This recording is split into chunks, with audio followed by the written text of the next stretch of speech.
Latest எபிசோடுகளை விளம்பரங்களே இல்லாமல் காணுங்கள். அப்பா, நாங்க அப்படியே கிளம்புறோம்ப்பா. ரொம்ப வருஷத்துக்கு அப்புறம் எங்க ஊர் திருவிழாவில் நான் தலை நிமிந்து மனசு நிறைஞ்சு நின்னுருக்கம்மா. அது எல்லாம் ஒன்னாலதாம்மா. ரொம்ப நன்றி. ஐயோ, என்னப்பா நீங்க பெரியவங்க, என்ன போய் பெரியவங்க சின்னவங்கிறதெல்லாம் வயசுல இல்லம்மா, மனசுலதாம்மா இருக்கு. மனசளவுல நீதான் எங்க எல்லாரையும் விட பெரியவ.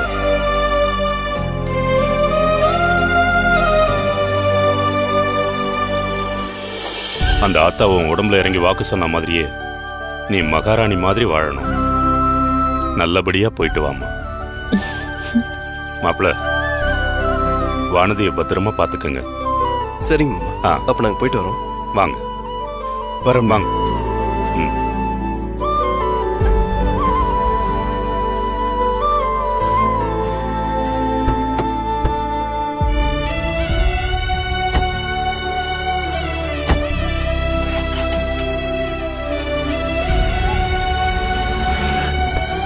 அப்ப நாங்க கிளம்புறோம் ஐயா. ரொம்ப சந்தோஷம்மா.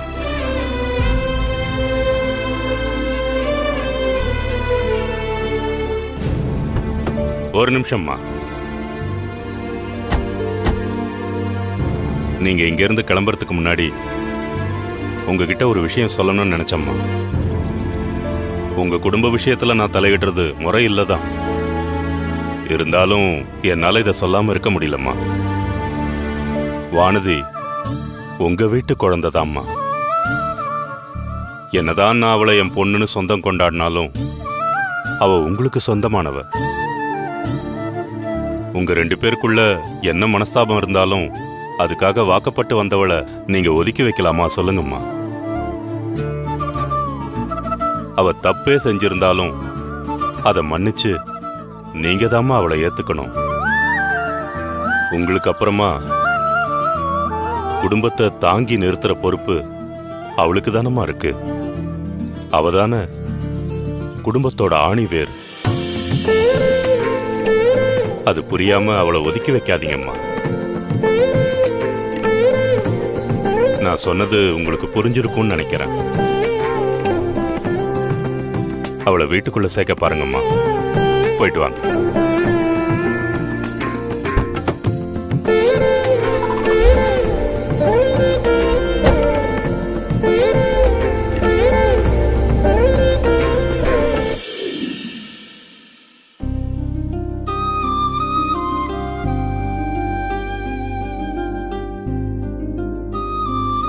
திருவிழாவுக்கு மைக் செட் போட்டதுலேருந்து சாமி அலங்காரம் பண்ணுற வரைக்கும் யார் யாருக்கு எவ்வளோ தொகை கொடுக்கணுமோ எல்லாத்தையும் கொடுத்து இன்னைக்கு செட்டில் பண்ணியாச்சியா. எந்த வருஷம் இல்லாத அளவுக்கு இந்த வருஷ திருவிழா ரொம்ப சிறப்பா இருந்ததுங்கய்யா. உண்மைதான் ராமசாமி, எனக்கும் அப்படிதான் தோணுச்சு. கோயில் சார்பா நடத்தின போட்டியில நான் கலந்துகிட்டதுல இருந்து கடைசியா வானதி சாமியாடி முடிச்ச வரைக்கும் இந்த வருஷம் நடந்த ஒவ்வொரு விஷயமும் மனசுக்கு அவ்வளவு நிறைவா இருந்தது. நாங்களும் அது விஷயமா தான் பேச வந்தோம். எது விஷயமா? அதுதான்யா, அந்த வானதி பொண்ணு சாமி ஆடினதை பத்தி. என்னோட இத்தனை வருஷ அனுபவத்துல நம்ம வகைராவை தவிர வெளியாளுக யாரும் வந்து சாமி ஆடி பார்த்தது கிடையாது. ஆனா அதையும் மீறி நீங்க பூட்டிட்டு வந்த வானதி பொண்ணு மேல சாமி இறங்குதுன்னா அப்போ அவ கண்டிப்பா வெளியாளா இருக்க முடியாதுங்க ஐயா. அவ நம்ம ரத்தமா தாயா இருக்க முடியும். எனக்கு என்னவோ அந்த வானதி நம்ம பொண்ணா இருக்குமோன்னு தோணுதுங்கய்யா. நம்ம சாமியே அந்த பொண்ணு மேல இறங்கி அருள்வாக்கு சொன்னதால கண்டிப்பா அந்த பொண்ணு இந்த மண்ணை சார்ந்த பொண்ணாதாயா இருக்கணும். எங்களுக்கு என்னமோ அது நம்ம வகைராவை சார்ந்த பொண்ணு மாதிரி தாயா தோணுது. யோசிச்சு பாக்குறப்போ எனக்கும் அப்படிதான் ஏன் தோணுது. நீங்க ஒண்ணு பண்ணுங்க, நம்ம தலைக்கட்டு எந்தெந்த ஊர்ல இருக்காங்களோ அவங்க கிட்ட எல்லாம் இந்த விஷயத்தை பத்தி சொல்லி விசாரிங்க. நானும் வானதி இருந்த ஆசிரமத்துல விசாரிக்கிறேன். நம்ம எல்லாருக்குமே இப்படி ஒரு யோசனை வந்ததுக்கு அப்புறம் உண்மையிலேயே அந்த வானதி யாருங்கிறத தெரிஞ்சுக்கணும். நிஜமாவே அவ நம்ம வகையராவ சேர்ந்தவளா இருந்தா சரியான நேரத்துல அந்த ஆத்தாவே அந்த பொண்ணை இங்க கொண்டு வந்து நிறுத்துவா. நீங்க சொன்னதால நாங்களும் அந்த பொண்ணை பத்தி விசாரிக்கிறோம் ஐயா. அப்ப நாங்க கிளம்புறோங்க ஐயா. சரி வாங்க. சரிங்க ஐயா, வரோம். வாங்க.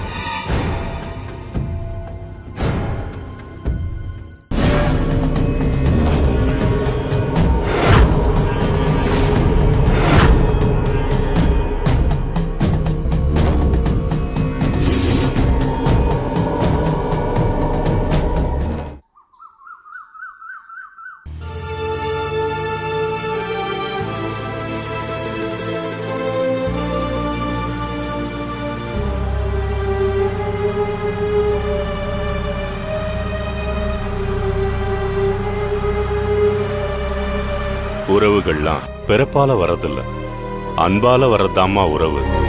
நீ அவளுக்கு பேரன்ப காட்டியிருக்க தாய். அவ தப்பே செஞ்சிருந்தாலும் அதை மன்னிச்சு நீங்க தானம்மா அவளை ஏத்துக்கணும்.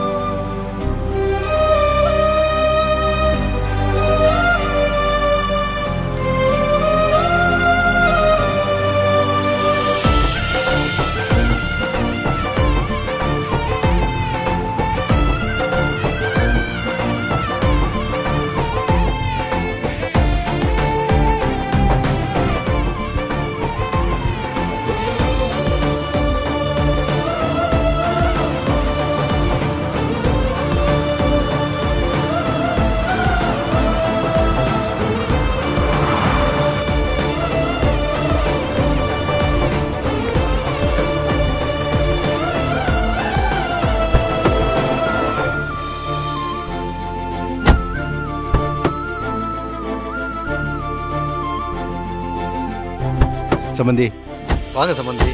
ஃபங்க்ஷன்லாம் எப்படி இருந்தது? எல்லாம் ரொம்ப அமோகமா நடந்துச்சு சம்பந்தி. நீங்க இல்லாத ஒரு பெரிய குறை. மணி சீக்கிரம் வா. இந்த வண்டியில வாழைத்தாரு பழம் எல்லாம் இருக்கு பாரு, எடுத்துட்டு போய் உள்ள வை. என்ன சம்பந்தி இதெல்லாம்? இதெல்லாம் அந்த பெரியவர் கொடுத்து அனுப்புனாருப்பா. இதுதான் கிராமத்து பாசங்கிறது. வீட்டுக்கு வந்தவங்க வெறுங்கையோட போகக்கூடாதுன்னு என்னெல்லாம் கொடுத்து அனுப்பிச்சிருக்காங்க பாத்தியா? இந்த கல்ச்சருங்க இந்த ஊர்ல இருக்கு. சரி எல்லாரும் உள்ள வாங்க. அப்பா நாங்களும் அப்படியே கிளம்புறோம்ப்பா.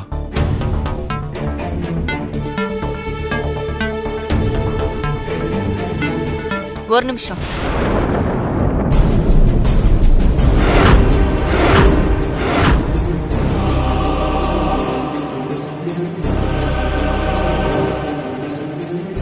வானதி கிட்டையும் கார்த்திகிட்டையும் நான் ஒரு முக்கியமான விஷயம் பேசணும். திருவிழாவுக்கு போன இடத்துல என்னென்ன நடந்துச்சுன்னு எல்லாருக்குமே நல்லா தெரியும். நம்மள திருவிழாக்கு அழைச்ச அந்த பெரியவரு நல்ல மாதிரியாதான் எல்லா ஏற்பாட்டையும் பண்ணி நம்மள கவனிச்சுக்கிட்டாலும் கிளம்புற நேரத்துல அவர் சில விஷயங்களை பேசினாரு.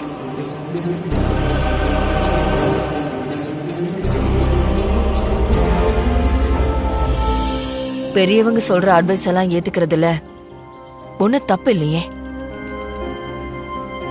என் கௌரவம், தகுதி, மரியாதை இதையெல்லாம் விட என் குடும்பம் எனக்கு ஒரு படி மேல. எந்த ஒரு சூழ்நிலையிலையும் யார் முன்னாடியும் என் குடும்பத்தை விட்டு கொடுக்க கூடாதுன்னு நினைக்கிறவனா. ஆனா இப்ப இருக்கிற நிலைமையில யார் யாரெல்லாம் என்ன பேசியிருப்பாங்க. இந்த குடும்பம் உடைஞ்சிடக்கூடாது, இங்க எல்லாரும் ஒத்துமையா இருக்கணும்னு திருவிழாவுக்கு போன இடத்துல அந்த பெரியவர் என்கிட்ட சொல்றாரு. அவரு நம்ம நல்லதுக்காக தான் சொல்றாருனாலும் அடுத்தவங்க புத்திமதி சொல்ற அளவுக்கு நம்ம வீடு இருக்குங்கிறது வருத்தமான விஷயம். சரி ராஜி, அதுக்கு இப்ப என்ன பண்ணலாங்கிற? கார்த்திகையும் வானதியையும் கெஸ்ட் ஹவுஸை காலி பண்ணி வீட்டுக்கே வந்துட்டோம்.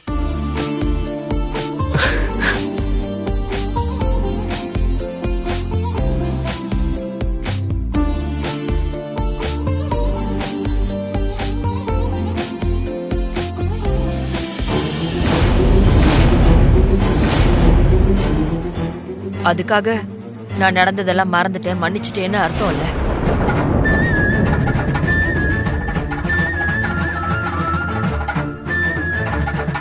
மத்தவங்க நம்ம குடும்பத்தை பத்தி குறை சொல்லக்கூடாதுங்கிறதுக்காக எடுத்த முடிவுதான் இது. அவங்கள வர சொல்லுங்க. வானதி, வா உள்ள போலாம்.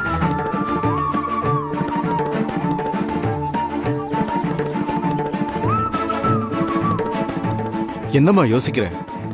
மாப்பிள்ளை கூட சேர்ந்து உள்ள வாமா. இல்லப்பா, நான் வரல.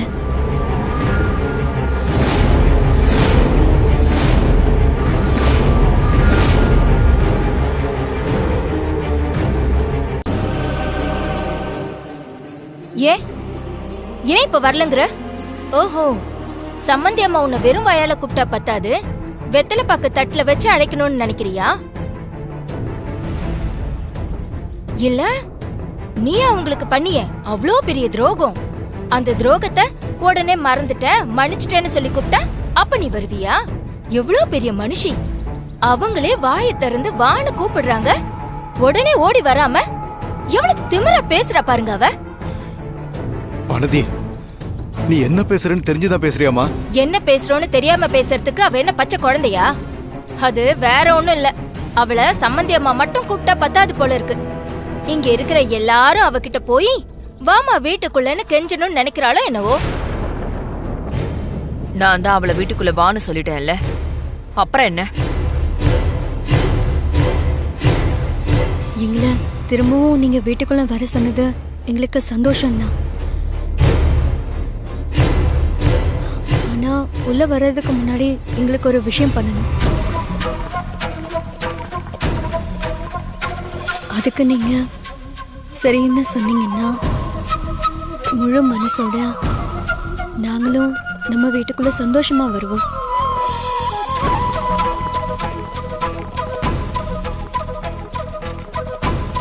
நீ உன் இஷ்டத்துக்கு என்ன வேணாலும் கேட்ப, அதெல்லாம் அத்தை செய்யணுமா? என்ன வேணும் சொல்லு. எங்களை மன்னிச்ச நம்ம வீட்டுக்குள்ள ஏத்துக்கிட்ட நீங்க ஸ்வேதாவையும் ராஜாவையும் ஏத்துக்கணுமா?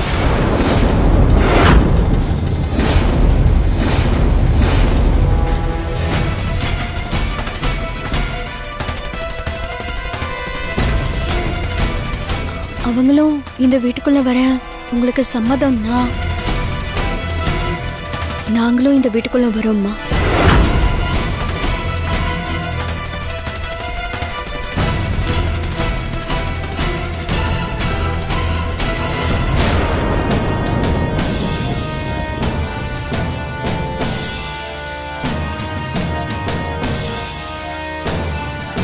வானதி, நீ செய்யறதெல்லாம் கொஞ்சம் கூட சரியில்லை.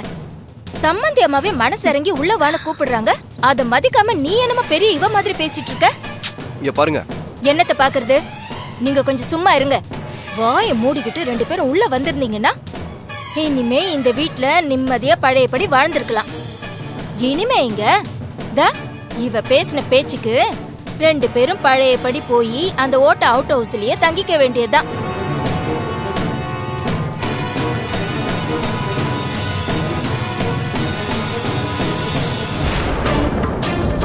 ராஜி, ஏங்க அவ என்ன பேசுறான்னு கேட்டீங்கல்ல? நான் சொல்லியும் அவ இந்த வீட்டுக்குள்ள வரமாட்டாளா? அவ அப்படி சொல்லவே இல்லையா ராஜி? அவ கேட்கறதுக்கு நீ சம்மதிச்சா அவ வீட்டுக்குள்ள வரேன்னு தானே சொன்னா. அப்போ அவ என்ன கேட்டாலும் அதுக்கு நான் சம்மதிக்கணும்னு சொல்ல வரீங்களா? நான் அப்படி சொல்ல வரல ராஜி. என்ன இருந்தாலும் வானதி சொல்றதுல ஒரு நியாயம் இருக்குதுல்ல.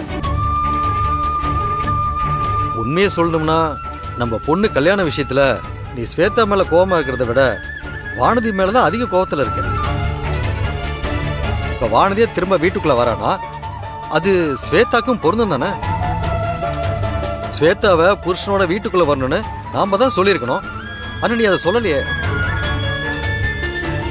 ஒருவேளை வானதி இந்த விஷயத்த உன்னை சொல்லனா கூட கண்டிப்பா நான் இதை பத்தி உன்கிட்ட பேசியிருப்பேன். இவ்வளவு தூரம் மனசு இறங்கி வந்து வானதிய மன்னிச்சாலு அதே மாதிரி ஸ்வேதாவை மன்னிக்கிறதுல உனக்கு என்னம்மா பிரச்சனை? நடந்ததெல்லாம் எதுவும் நான் மறக்கவும் இல்ல மன்னிக்கவும் இல்லைங்க. சரிம்மா, நீ மறக்கல மன்னிக்கணும்னே வச்சுக்கோ. ஆனா எல்லாரும் ஒரே குடும்பமா சேர்ந்து இருக்கணும்னு நினைக்கிறல்ல. உன்னுடைய அந்த எண்ணம் நிறைவேற அதுக்கு ஸ்வேதாவும் அவ புருஷனும் இங்க வரணும் இல்லையா? என் மனசுல பட்டது சொல்லிட்டேன் ராஜி. இதுக்கு மேல உன் இஷ்டம். என்னங்க நில்லுங்க. பேசிட்டு அப்படி போனா என்னங்க அர்த்தம்? இப்போ நான் என்ன செய்யணும்னு சொல்லுங்க. வானதி கார்த்திகோட சேர்ந்து ஸ்வேதாவ புருஷனோட வீட்டுக்குள்ள வர்றதான் சரின்னு என் மனசுக்கு படுது ராஜி. உன் மனசுக்கு எது சரியா இருக்குதோ அது செய். இதுக்கு மேல எதுவும் சொல்ல விரும்பல. சரிங்க, உங்க இஷ்டப்படியே அவளையும் வர சொல்லுங்க. எந்த ஒரு விஷயத்திலையும் உங்களோட முடிவும் ஏன் முடிவும் வேற வேறையா இருக்க கூடாதுன்னு தான் இதுக்கு நான் சம்மதிக்கிறேன். இத தெளிவா போய் வானதி கிட்ட சொல்லிடுங்க. சொல்லிடுறேன் ராஜி, ரொம்ப ஸ்ட்ரிக்டாவே அவட்ட சொல்லிடுறேன். எப்படியோ திரும்பவும் எல்லாரும் இந்த வீட்டுக்குள்ள வர்றது நீ சம்மதிச்சியே, அதுவே எனக்கு போதுமா.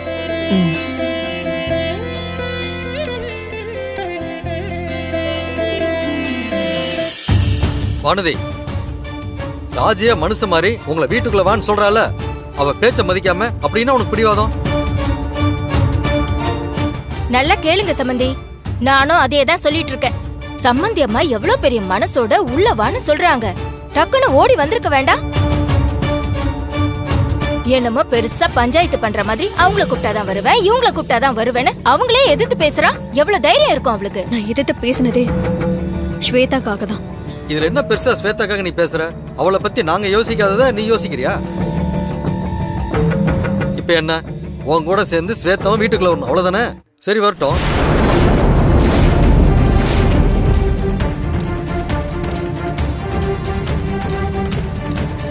அப்பா என்னப்பா பேசுறீங்க? டேய் நீ சும்மா இருடா. சும்மா ஆளாளுக்கு ஏதாவது பேசிட்டு. இங்க பாரு வானதி, யாரை எப்ப சேர்த்தணும் ஒதுக்கி வைக்கணும்னு ராஜிக்கு தெரியும். நீ ஒண்ணு இதெல்லாம் சொல்லி தர வேண்டாம்.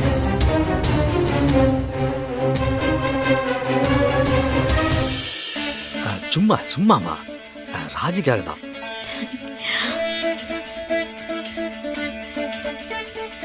இப்போ வந்து குடும்பம் ஒற்றுமையா இருக்குன்றதுக்காக தான் நீ சொன்னதுக்காக சம்மதிக்கிறா. நீ போய் ஸ்வேதாட்ட விஷயத்த சொல்லி அவளையும் மாப்பிளையும் கூட்டிட்டு வா.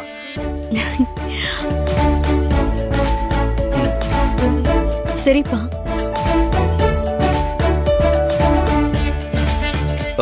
வானதி, நம்ம முதல்ல உள்ள போவோம். அதுக்கப்புறம் நான் ஸ்வேதா கால் பண்ணி வர சொல்றேன்.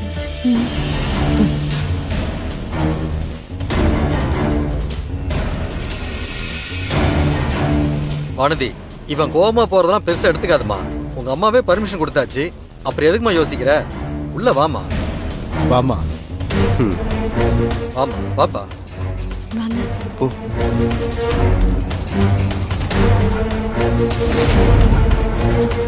யார் இந்த வீட்டுக்குள்ள நம்ம வரவே கூடாதுன்னு நினைச்சிட்டு இருந்தோமோ, அவ நம்ம கண்ணு முன்னாடியே வீட்டுக்குள்ள போறாமா, அதுவும் அத்தையோட பெர்மிஷனோட. எல்லாம் அந்த ஊர்ல இருந்துச்சே, அந்த பெருசால வந்ததுடி. உன் அத்தை காதுல இல்லாதது பொல்லாதது எல்லாம் ஊதி ஊதி அவங்க மண்டையில ஏத்தி இப்ப அவன் நம்ம தலையிலே பெரிய பாரமா வந்து ஏறி இருக்காடி. யார் இந்த வீட்டுக்குள்ள வரவே கூடாதுன்னு நினைச்சோமோ, கடைசியில சம்மந்தி அம்மா வாயாலே கூப்பிட வச்சு உள்ள வந்துட்டா பாத்தியா? அவளை எவ்வளவு சீக்கிரம் இந்த வீட்டை விட்டு வெளியே அனுப்புறோமோ அவ்வளவு சீக்கிரம் நமக்கு நல்லது. இருக்கட்டும் ஆர்த்தி, இப்பதானே வீட்டுக்குள்ள வந்திருக்கா. அவளே இந்த வீட்டை விட்டு வெளியே போற அளவுக்கு சிறப்பு ஏதாவது செஞ்சு அனுப்புவோம்.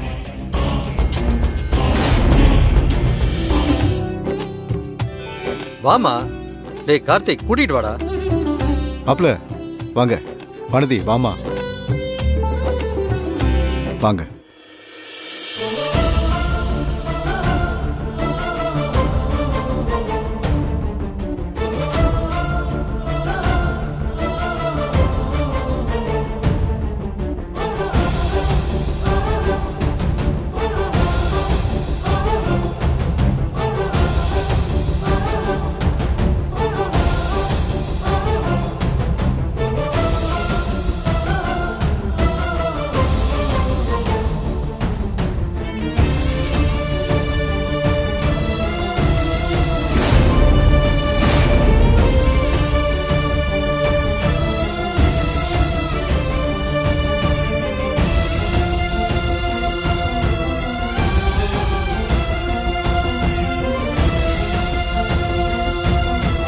நீங்க கோயிலுக்கு போயிட்டு வந்த நேரம் இனிமே நம்ம குடும்பத்துல எல்லாம் நல்லதே நடக்குன்னு எனக்கு தோணுதுமா.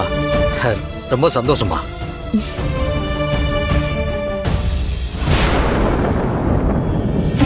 நீங்க வந்த விஷயத்த ராஜிகிட்ட சொல்லிட்டு வந்துடுறேன்.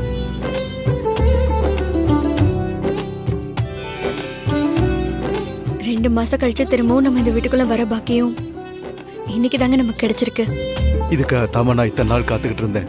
சரி தப்பை எல்லாம் தாண்டி என்ன இருந்தாலும் ஒரு பொண்ணு புகுந்த வீட்டில் இருக்கதாம்மா அவளுக்கு மரியாதையா இருக்கும். பெத்தவங்களுக்கு அதாம்மா சந்தோஷமா இருக்கும். நீ மாப்பிள்ளையோட திரும்பவும் இந்த வீட்டில் காலடி எடுத்து வச்சதுக்கு அப்புறம் தான் என் மனசே நிறைஞ்ச மாதிரி இருக்கு. சம்பந்தி சொன்ன மாதிரி அந்த சாமி உன் மேல இறங்குன நேரம் இனிமே உனக்கு எல்லாமே நல்லதாவே நடக்குமா?